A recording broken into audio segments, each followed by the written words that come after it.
Werbung. Für die Altersvorsorge braucht ihr Aktienfonds. Aber welche?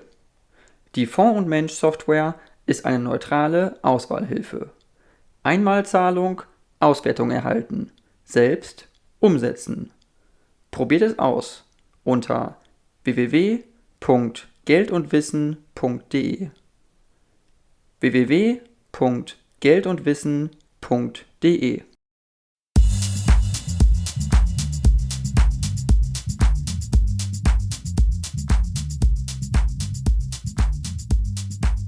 Thank you very much, Ben Hodges, that you have found the time to participate in my podcast. You are an American former United States Army officer. You were also serving as the commanding general of the United States Army of Europe. And before we dive into the topics that today matter a lot for politics and for journalists and for people interested in these topics, I would like to ask, how did you come about becoming a member of the United States Army and then also ending up as a commanding general? Very impressive. And how did that develop? And what was the original moment, I would say, in the history maybe that made you choose this career as as your career?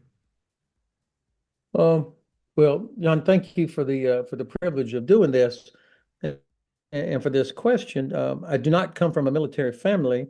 I grew up in a small town in North Florida near Tallahassee, the capital. But there was an expectation in our family that every man, when you became old enough, you would do your part. It was not conscription, but that you should do 2 years or something of some kind of service. And so my father had been a young soldier for 2 years when he was a boy. So I always was sure I would go do that.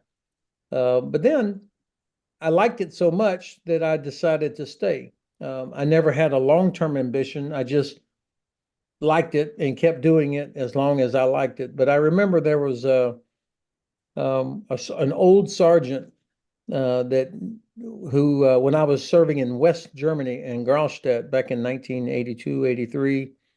And he told me, he said, "Lieutenant, I think you really like this, don't you? And you're pretty good at it." So to get that kind of encouragement from an old sergeant, an old veteran, gave me the confidence that maybe this was a good career path for me. Um, how I became the commander of U.S. Army Europe uh, is still a mystery to me. I mean, I had the typical career path of education and deployments to Iraq and Afghanistan and Korea and Europe. Um, but I also I had good opportunities, and honestly, I worked my ass off. I mean, I worked very hard to do my duty, and so I had got the opportunity to be the commander of U.S. Army Europe from 2014 to 2017, and yeah, my timing was good, and I was always surrounded by good people and tolerant bosses. Okay, and very, very impressive. And I mean, it's a position with a lot of influence, obviously, a lot of power, and a lot of probably decisions that are really, really important. As the U.S. Army is basically, I would say, probably the strongest army in the world, from my understanding. So, how does this? What kind of feeling is that also, and what kind of responsibility is it to know that to be commanding such a pillar of the American military forces, and also in Europe with the European allies? How does that what kind of feeling is that, and how does that actually develop in the real work environment, I would say? So I knew that my job, my duty, was to make sure that my soldiers were always prepared, ready to do their mission. Um, and so we put a lot of effort into training and preparation, to intelligence, understanding who the potential adversaries were. And of course, we're talking mainly about Russia. Um, but I also knew that we never had enough capability to do everything. Um, the army got much smaller in Europe, after the end of the Cold War, just like the German Bundeswehr, the Danish military, the British military, the Dutch, everybody got smaller. And so after Russia invaded Ukraine in 2014, and we all had to change our approach, I knew that we did not have enough capability to do anything by ourselves. So we worked very hard to integrate with allies. We depended on German Army engineers, for example, to build bridges.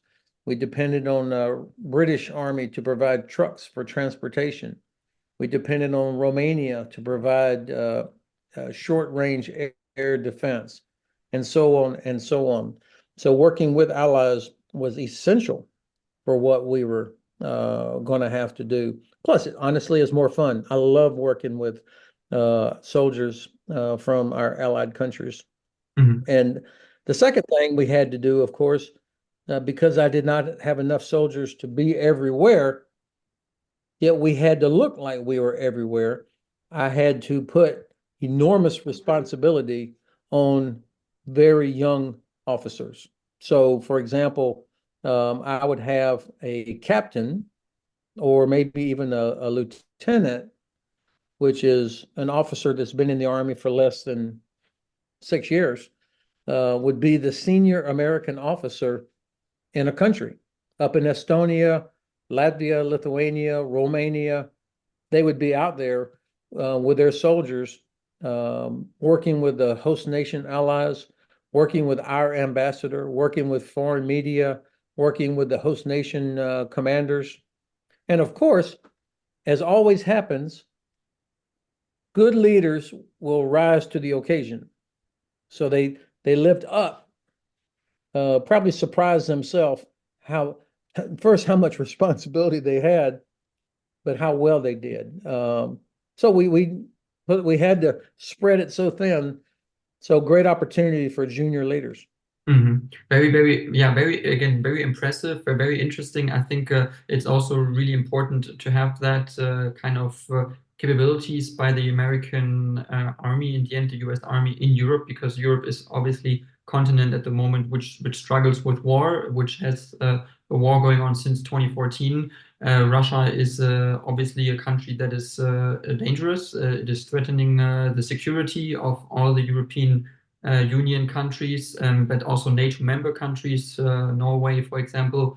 So it is really, really important that we have, I think, a strong alliance and are alert. But right now we see that some of that support in terms of Ukraine military aid, but also financial aid, seems to slow down, especially also in Germany. The German national government just recently said that we want to decrease the amounts that we give to Ukraine, or at least put a halt to it for now. How do you see that in respect to the global economic situation?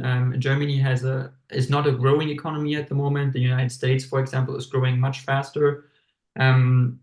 And this costs a lot of money, obviously, to support Ukraine. So how do you also communicate this with political leaders, maybe, who are in doubt what's the best choice to do in the end? So you've put your finger on a very important issue, Jan. First of all, this war in Ukraine now that started in 2014, so more than 10 years ago, when Russia first invaded Ukraine and annexed Crimea and seized parts of Donetsk and Luhansk. So that's been going on since then. But actually, they invaded Georgia in 2008. And then they supported the Assad regime in Syria using chemical weapons against his own people. And the indecision, the lack of action by the West to hold Russia accountable, to live up to international agreements, international law, to respect sovereignty, our failure to do that emboldened the Russians to keep doing what they were doing. And then when you think about how what a disaster the way the war in Afghanistan ended and our chaotic withdrawal, the very dangerous language by former President Trump about NATO threatening to leave NATO if Germany and other countries didn't pay more for defense.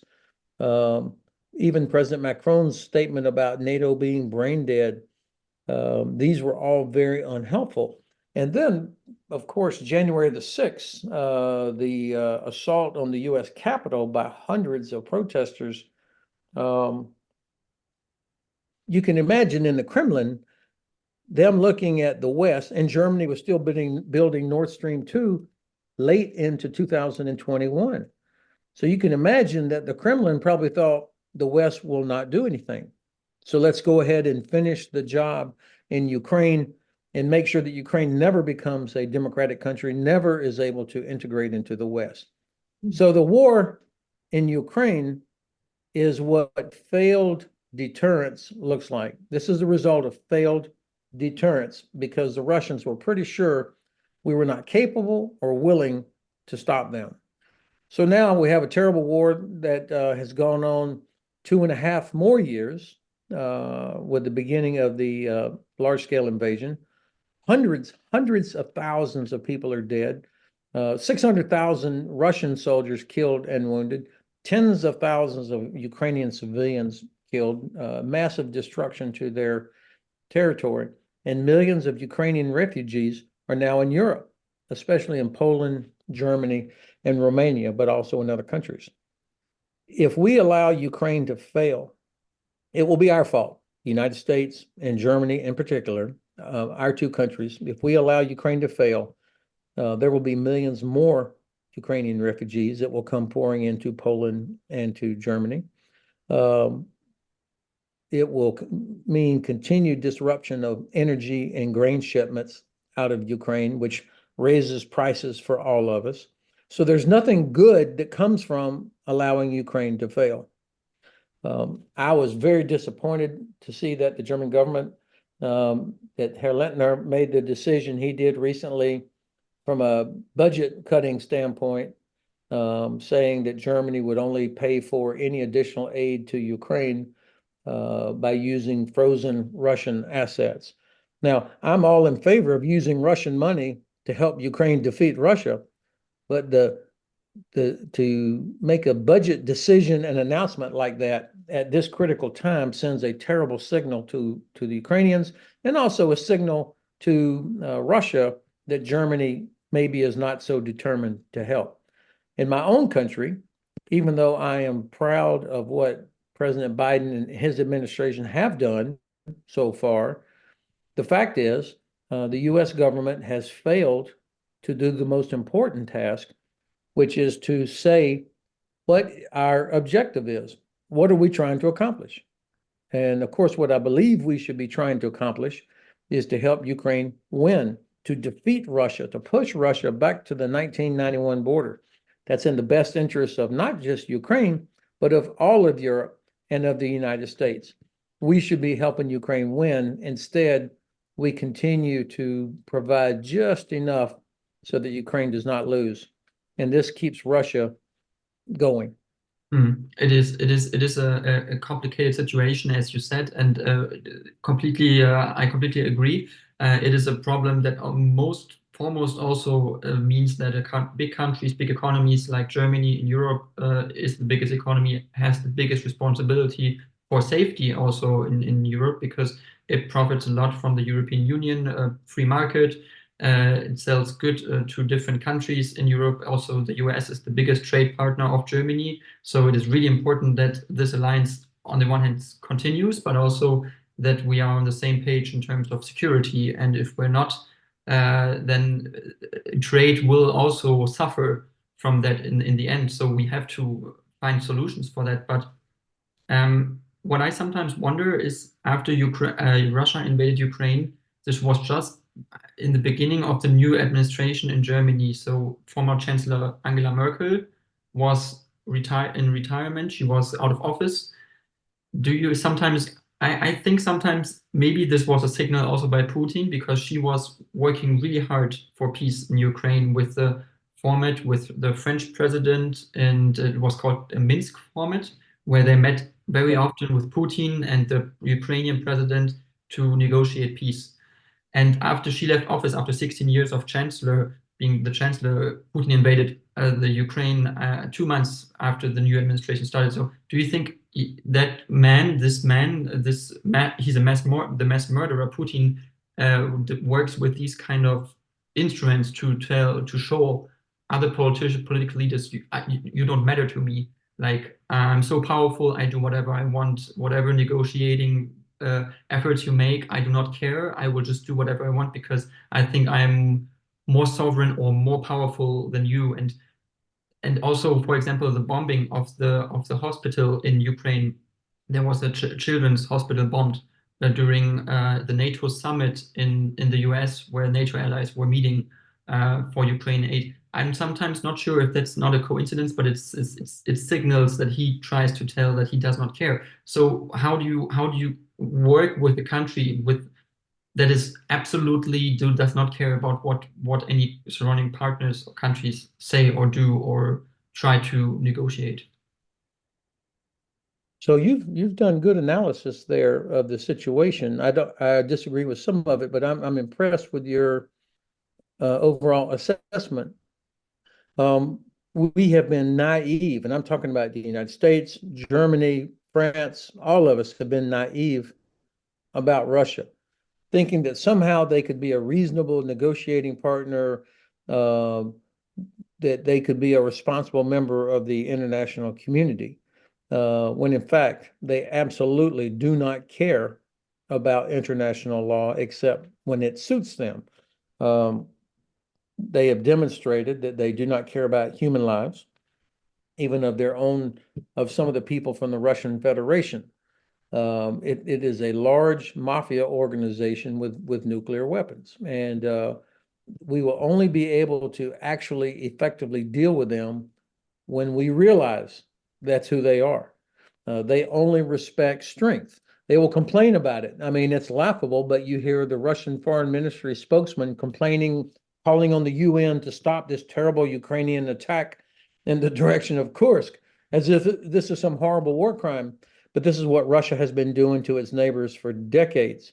So I think when we all finally open our eyes and force Russia to respect our strength, force Russia to live up to international law, to respect sovereignty, to respect human rights, to respect international agreements.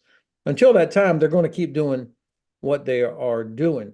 Now, I think that Putin did respect Angela Merkel, but keep in mind, at the same time as the Minsk process was underway, Russia was routinely violating agreements about ceasefires, and Germany was still building Nord Stream 2.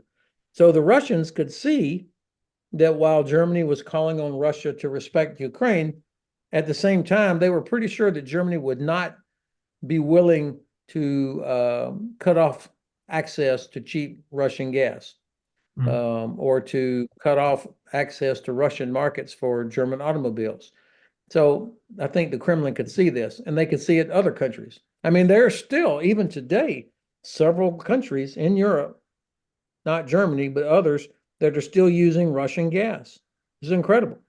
So the Russians know that as long as that we need them to provide things like gas, that we will not be willing to do everything necessary to help Ukraine win. That's the reason I'm so frustrated at the failure by the U.S. government and the German government to say we want Ukraine to win.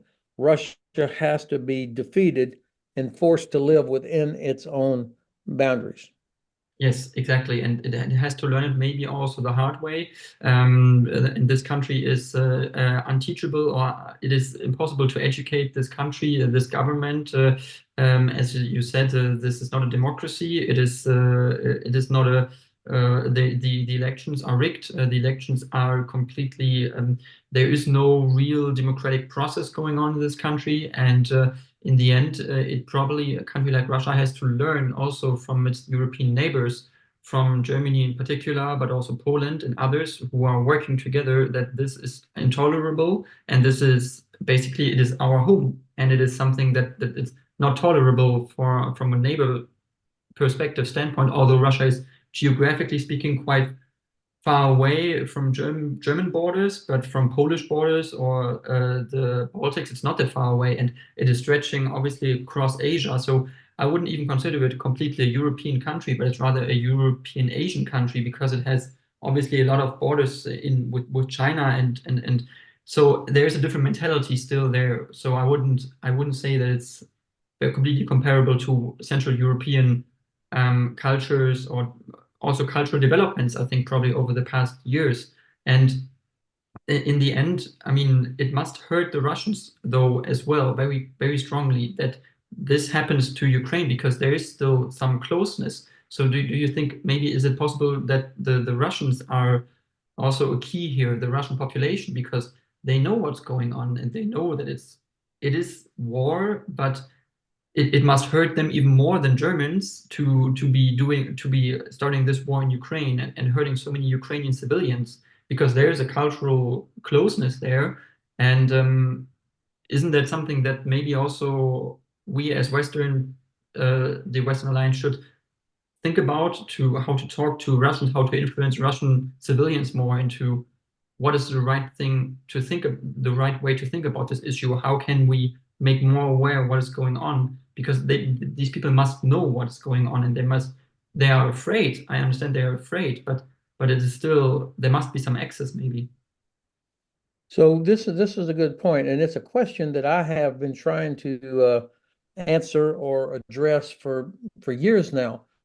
The Russian population is not, in my mind, is not going to do what the Ukrainians have done, or even the people in Belarus have done, or in Georgia, to rise up against authoritarian governments. I don't think the Russian people have it in their DNA to do that unless there is an absolute total collapse somehow of the regime. I used to think surely at some point they would say enough is enough. Their life is already crap. Thousands of people being killed. It's not a great place to live unless you're in Moscow or St. Petersburg, or if you're part of the very tight inner circle of oligarchs and rich families that can send their kids to school in London or Switzerland or something like that. So I don't see. I've talked to many people that have family members that live in Russia, or have business partners that live in Russia, and almost 100% their friends and family members that live in Russia completely support this war. That they completely believe the Kremlin talking points. So I don't know how effective it's going to be to try and influence the people there.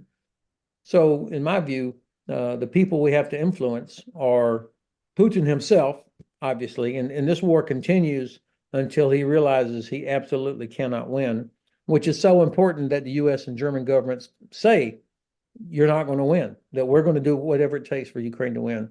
But also when the oligarchs, when they finally realize that this guy Putin is a disaster for them, that they're losing so much, Russia has become a pariah state. It is they're getting very close to the point where they will have to mobilize young men from Moscow and St. Petersburg to go into the fight. And they have avoided that so far. But when you start having funerals in Moscow and St. Petersburg, that's going to be a little bit of a different situation. Vladimir Putin has made several huge strategic mistakes. This whole war is a terrible strategic mistake for him. He took a country, Ukraine, that had about 40 million people, I think maybe 44 million people, that generally was a good neighbor to Russia. You're right, there were cultural similarities, although I don't think Ukrainians ever loved Russia, but there was some shared religion, other cultural things.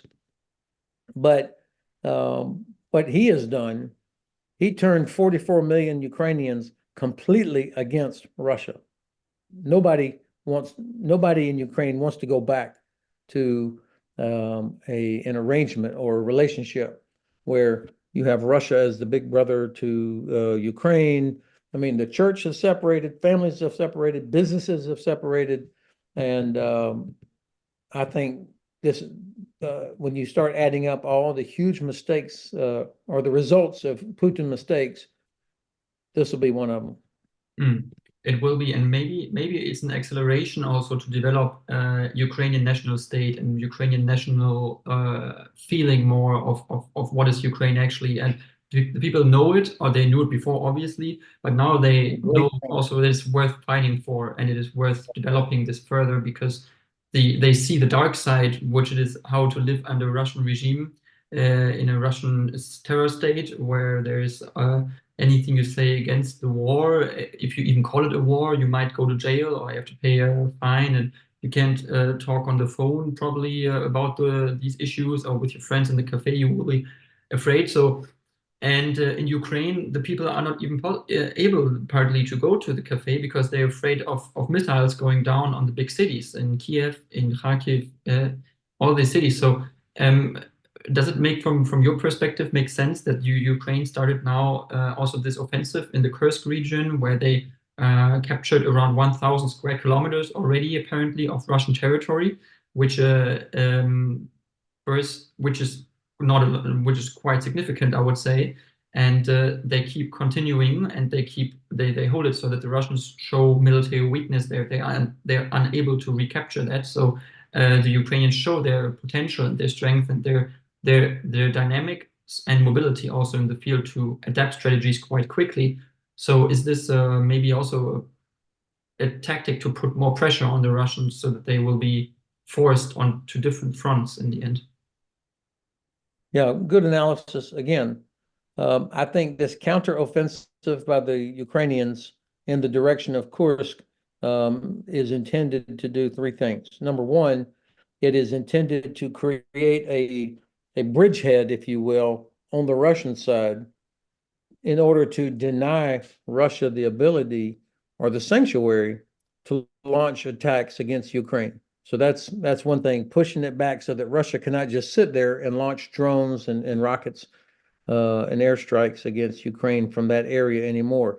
It also gives Ukraine the ability to push their own weapons further into Russia to be able now to reach more Russian airfields because Germany, the US, and UK are not allowing Ukraine to use our longer range weapons against targets inside Russia.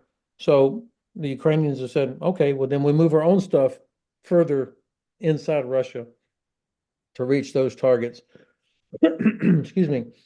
And it also, of course, puts enormous pressure on the energy infrastructure of Russia. This very large gas hub in Zhuja is now under Ukrainian control. And also the nuclear power plant in Kursk, Ukrainians are getting very close to it. So if they were able to gain control there, it could severely disrupt electricity moving through big parts of Russia. The second thing that they are accomplishing with this counteroffensive is it's putting enormous pressure on the Russian command and control system. That the Russians are very confused right now. You can see it in their slowness and the slowness of their reaction. You've got FSB, which is the intelligence. You've got the general staff. You've got Rosguardia, the National Guard, and you've got border forces and others. And it's a mix. And it's not clear who really has the authority to do what needs to be done to counter the Ukrainian counteroffensive. In the meanwhile, you've got large number of Russian troops in the east of Ukraine that have been fighting for months, trying to advance from Avdiivka, which they captured in February, just a few more kilometers to capture Pokrovsk, and they haven't been able to do it yet. So the general staff, which hates the FSB, is not going to take troops from there and move them around to help FSB deal with Kursk. So a lot of pressure on the Russian command relationships, the rivalries and hatreds between all of these institutions inside of Russia is being revealed even more starkly. And of course, Putin, where is he? He went to Baku and he went to Chechnya. He's not hanging around Moscow because he does not want to be personally associated with this disaster, Okay. at least not right now. The third and final thing I'll mention, and then I'll be quiet, is this counteroffensive has changed the narrative. It no longer does Russian victory look inevitable, but instead, once again, we have been shown that we underestimate Ukraine's capability and overestimate Russia's capability. Definitely, I completely agree, and I think we need to improve Ukraine's abilities even more. Germany has sent howitzers, for example, to Ukraine. They're called in German Panzerhaubitze 2000. It's a howitzer 2000, yeah, a military vehicle that is really important to the Ukrainians. But I read articles about the troops of Ukraine in Ukraine on the front line, and they say year ago or 2 years ago we were able to shoot couple of ranges or couple of how do you say it, a couple of ammunition salves or rounds basically per day or on a target, for example. Nowadays it's only possible to shoot once because we don't have enough ammunition, but with a howitzer it doesn't really find a target the first shot, but maybe only the second or the third, or maybe even only the fourth shot. So you need to have at least 3, 4, 5 shots flexibility to shoot once you've identified the target. So they can't do that because they don't have enough ammunition from Germany on this side. And even further, Germany does not provide the Taurus ballistic missile, which is a very advanced weapon system, but could be definitely eligible to deliver at least a couple 40, 50 pieces of that, because Germany has them, and Germany is also almost the only military worldwide to have this, except for South Korea for some reason, but I don't know. And so this is basically something where it's showing that Germany has this weapon, we can deliver it, but we don't want to apparently at the moment. The Chancellor doesn't want to. And Germany also has fighter jets, the Tornado fighter jet, for example. And I talked to other experts on the podcast, and they told me, no, because in the war, we don't want the Ukrainians to deal with different types of weapon systems. It might confuse them or might be too complicated. I'm like, well, but like there are so many militaries in the world who operate more than one aircraft type. Obviously, they're capable to do that if they want to. Even now, it's more important than ever because it's war. So when, if not now, is the best time to deliver them.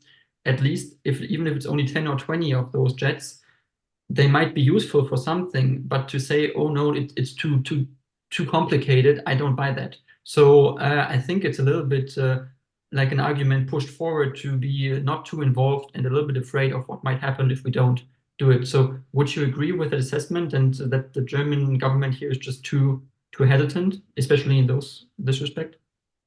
I think your assessment and your instincts are exactly right. Those are excuses, not reasons. And we underestimate how quickly Ukraine is able to learn how to do things. They have mastered equipment and weapon systems, complicated weapon systems, much faster than most of us anticipated that they would.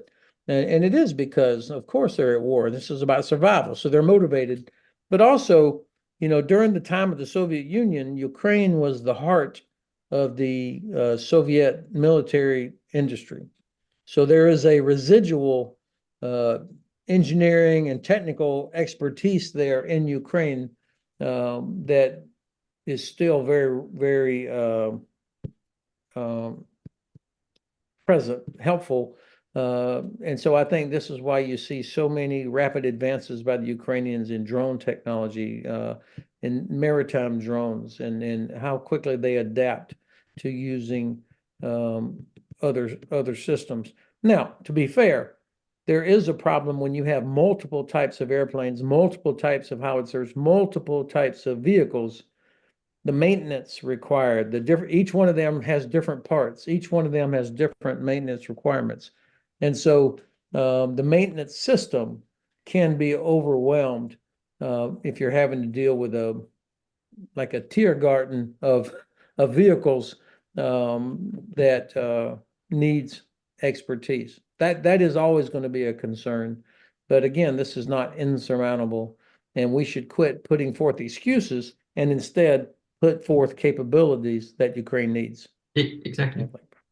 I agree. And the thing is also, and this is also something really, really important, that the small countries in Europe again go forward. Denmark, Netherlands, Belgium are providing F-16 fighter jets to Ukraine. Germany is not doing it. In Germany, it's almost sounded like politicians were relieved, thinking, F-16, we don't have that type, so we're out of the discussion here, you know. But I think it's not understandable for me. From my, it's like, you know, it's the biggest economy. We have a GDP of 4 trillion US dollars roughly, so we are able to pay a little bit for that. And Denmark is considerably smaller, delivers a lot. So I think these small countries really do a good show a good example of how to do it really strongly and full-heartedly, I think, in the end. And we see there in the German government, but maybe with some respect, and to be fair, also in the US administration, also a hesitation. And this would lead me also to my question, because Donald Trump said that he would have ended the war, or under his presidency, the war would have never started. That's what he always says now. Do you agree with that? Do you think that he had an intimidating aura atmosphere that someone like Putin wouldn't have dared to do when Trump would be the president, because he is the strong man and the guy who would show Putin how to to behave, I would say. Yeah, that is all bullshit. Of course, the war in Ukraine was happening the entire 4 years that Trump was our president. So it had already started before him, and it was happening while he was the president. So he would love to say that it never started when he was president, but he did nothing about it when it was happening. So that's a false claim by the presidential candidate Trump. And we saw his lack of principles when he signed or agreed to a surrender with the Taliban in Afghanistan without even conferring with the Afghan government or our allies. So he created a situation that led to this catastrophic withdrawal and the collapse of Afghan forces because Donald Trump making his famous deals with the Taliban. So I think that nobody should have any confidence that he will do what's best for the international community, what's best for Ukraine, or even best for Europe. He will only do what's best for Donald Trump. I think it will be a bad outcome for all of us if my country gives him another chance in the White House.